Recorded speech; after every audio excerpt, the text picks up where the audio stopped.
హెచ్సిఏలో inch భూమి కూడా ఎవరు అమ్ముకోలేరని ఎంపీ ఈటెల రాజేందర్ అన్నారు. ఇక విద్యార్థుల పోరాటానికి సంఘీభావం తెలపడమే కాదు, దాన్ని ఆపగలిగే శక్తి బీజేపీకి మాత్రమే ఉందని తెలియజేశారు.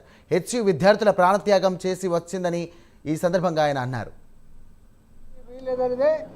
మా పోరాటం ఇలా హైదరాబాద్ విశ్వవిద్యాలయ విద్యార్థులు కావచ్చు, అధికారులు కావచ్చు, ఏ పోరాటం అయితే చేస్తున్నారో ఆ పోరాటానికి కేవలం సంఘీభావం మాత్రమే కాదు, దాన్ని ఆపగలిగే శక్తి సత్తా మాకు మాత్రమే ఉంటుంది.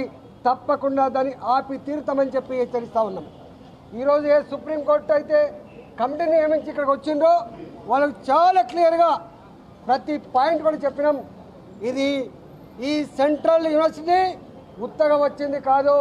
తెలంగాణ ఉద్యమంలో 1969లో 370 మంది ముక్కు పచ్చాలని ముద్దు బిడ్డలు ప్రాణ త్యాగం చేస్తే 6 పాయింట్ ఫార్ములాలో భాగంగా వచ్చిన విశ్వవిద్యాలయం ఇది. ఆనాడు ఎడ్యుకేషన్ సెక్రటరీ ఇచ్చింది ఆ భూమి, రెవెన్యూ డిపార్ట్మెంట్ ఇచ్చింది ఆ భూమి. ఈ టెక్నికాలిటీస్ కాదు బిడ్డ.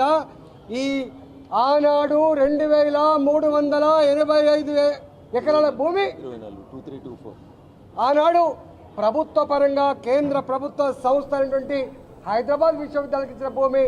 ఆ భూమిని టచ్ చేసేటువంటి అధికారం ఎవరికి లేదు.